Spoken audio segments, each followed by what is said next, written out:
Should you focus on sales first? Should you focus on branding? What parts of the business should you be working on? Does marketing mean advertising? What does having a vision really mean for your business? What does it actually do for your business? In this video, I want to give you 11 replacement words for the most commonly misunderstood and misinterpreted words in the business dictionary. I also want to give you kind of better definitions so that you know what to focus on and give you a better understanding of what we actually mean when we say some of these words on the board behind me.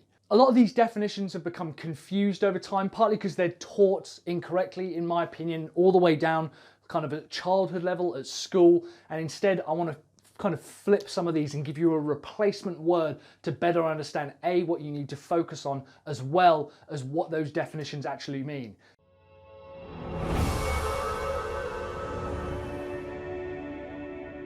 Hey guys, Mike here from Sell Your Service. If you're a funnel builder, you should consider subscribing because I produce new video content every single week, helping funnel builders like you attract and close 5-figure funnel deals. I've got some free training down below on how to find your first marketing funnel customer. That's in the link down below. But in the meantime, let's go over these 11 words, how most people are using them wrong, and the better definition and replacement for these words. There's a big misconception that a lot of these words kind of have wishy-washy or unclear definitions, and that's not true. They do. They have very clear definitions. I remember one of the kind of sales guys from an old business that I used to work at kind of getting up in arms and thinking, oh, well, I bet Mike can't tell me the difference between marketing and sales.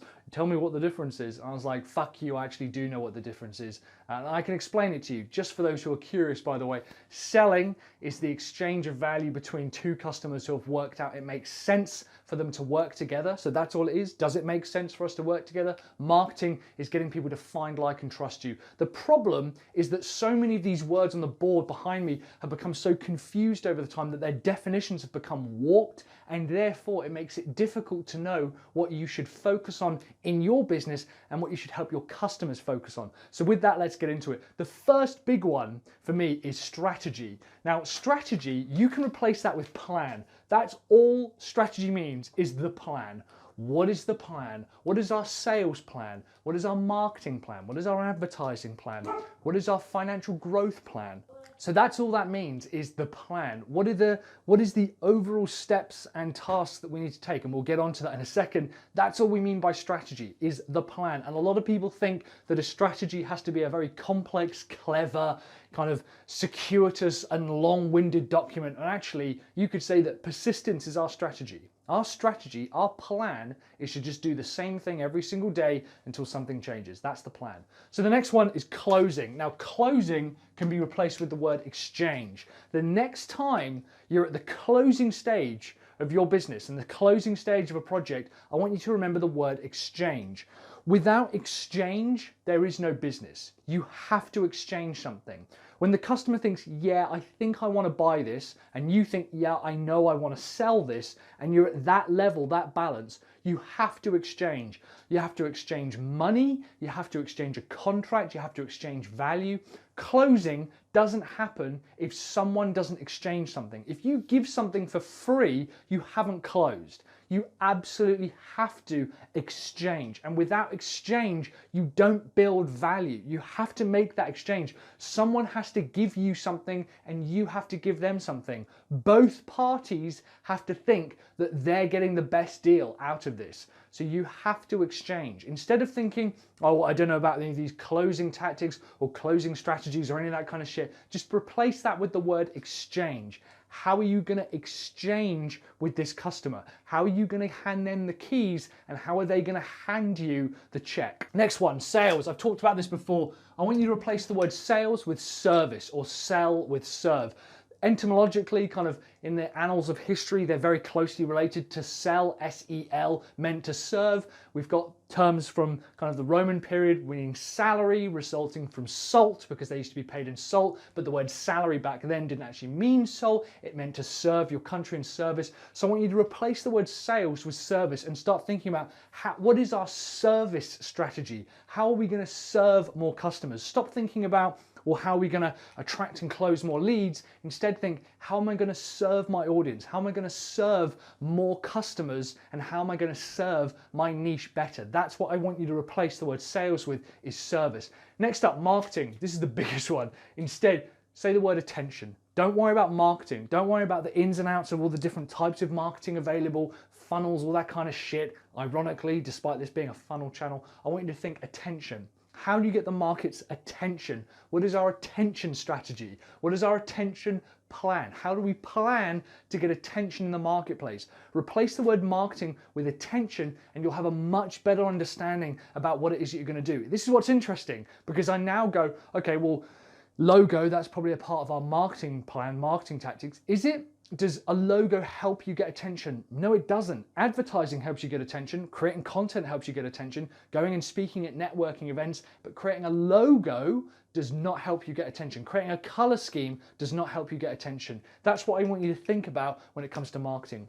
Next up, tactics. These are basically just tasks. A tactic is a checklist. That's as complex as it needs to get. We've worked on some huge deals and like multi-million-dollar deals that have essentially resulted in us boiling down the bullet points and the checklists of things that we have to do. So now we're able to say, okay, well, what are our attention tasks? What are the tasks we need to do to get attention? What are the tasks we need to execute in order to fulfill our attention plan? How do we plan on getting attention? Well, we need these tasks. And it could be super simple. You could do the same 3 things every single day. Reach out to 5 influencers on LinkedIn, or 5 influencers on Instagram, talk to them, offer them a blog post and see if you can get them on the podcast. That could be your entire attention plan. And then you think, well, how are we going to serve our market? How are we going to serve our marketplace? How are we going to serve our niche? How are we going to sell to them is essentially what we're saying. How are we going to serve them? And that's how you think. We go, well, we basically need to tell them how to, increase sales or how to generate more leads or whatever it might be for your business. Feature. This is one of the most misunderstood areas. And instead of replacing it with a word, I want you to ask a question. It's the word replace. A feature is something that can be replaced. So when we have a car, they say, okay, well, there's a V8 engine inside it. It runs on this particular type of petrol. It's got air conditioning. We know those are features, but how do you define whether it's a feature? You say, could we replace that? Could we replace that engine with another engine? Could we replace air conditioning with climate control or something else? Could we replace electric windows with wind down windows? It doesn't matter whether it becomes better or worse. The litmus test of whether something is a feature is, can we replace it? And we'll come on to benefit in a minute and you'll see that you can't replace a benefit. So replacement, is it replaceable? Is it expendable? That's the word I want you to use instead of feature. I want you to list out a bunch of replacements. A website is a replacement. You can replace a website. It's replacing something else, and in itself, it will be replaced in future. But it is going to get some kind of benefit, which we'll talk about. Vision, massively important. Vision is imagination. How do you imagine your business doing better? How do you imagine the world of your business or your world or your life being better? How do you imagine the marketplace? What do you imagine is possible? Imagination is critical. I've talked about this multiple times, that without imagination, your business doesn't exist. You have to sit down and do some daydreaming. You have to kind of let your mind wander off. And when you imagine things, the chances of your business growing and changing increases dramatically, because instead you're beginning to create this future rather than just letting the tactics or the plans or whatever get in the way of, what could be. So imagination, vital for your business. Value. A lot of people talk about value and they'll say, well, this is incredibly valuable, or what's the value? What's the true value? What's the meaning of value? And instead, I want you to look at the word difference. What is the difference? What difference does this make? And this is interesting because a lot of the time when people are challenged with the word difference, they realize that they're actually not bringing anything to the marketplace. They're not valuable.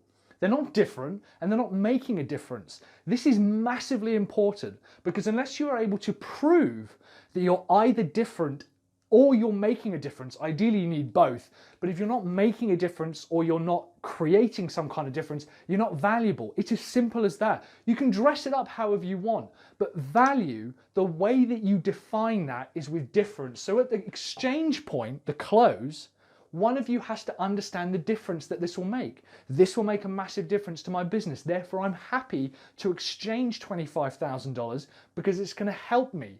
It's going to help give me more time back. It's going to help generate sales and automation. It's going to help us get more attention in the marketplace. Whatever it is, there has to be some kind of difference in order for you to be able to exchange. And without an exchange, you don't make a sale. Niche. Loads of people have a definition of a niche. I have a definition, which is a problem that you solve or a result that you get for a group of people that no one else wants to serve. But really, obsession. That's the easiest way for you to think about it. What are you obsessed with? What do you talk about day in, day out? I talk about funnels day in, day out.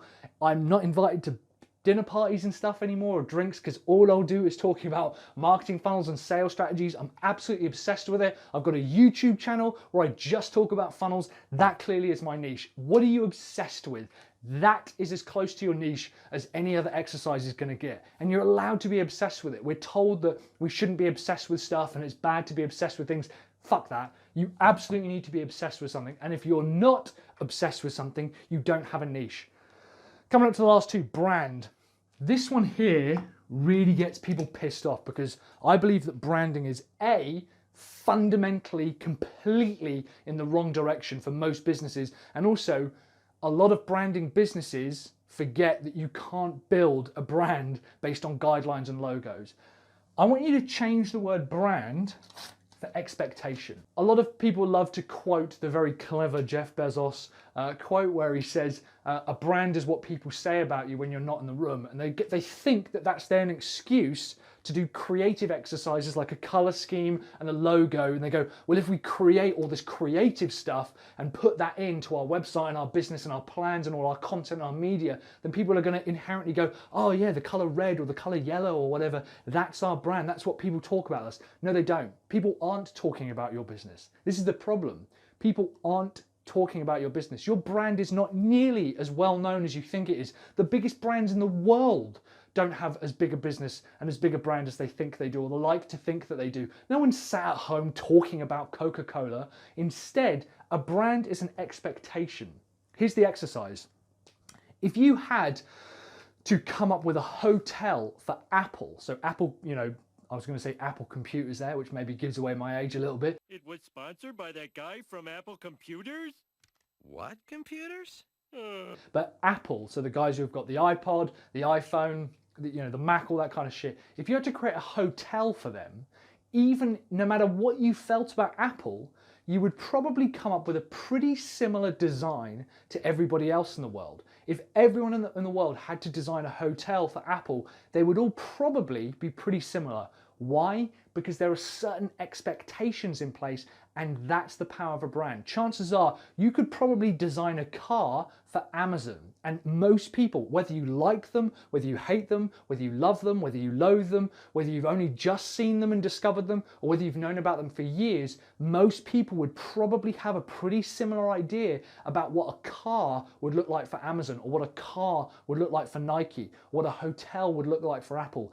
That is what a brand is. And instead, when you start thinking about that, you realize that actually your brand isn't built with brand guidelines, with logos, with all that kind of color schemes and shit. Your brand is built from service. The more you service your market, your niche, your obsession, the stronger your brand is, because people have an expectation about what is going to happen. And when you have a strong brand, Coca-Cola has built their brand on happiness. They spend billions of dollars a year on advertising happiness and trying to associate the feeling of happiness. How have they done that? Because they've been around for over 100 years. They've been around for so long that they have nothing to do but be able to spend money on that. But look at the companies who are overtaking them, companies like Google and Apple. They're building expectations around products that don't even exist yet. That is how powerful their brand is, not through putting stuff out there, but by delivering on a certain service. Finally, benefit.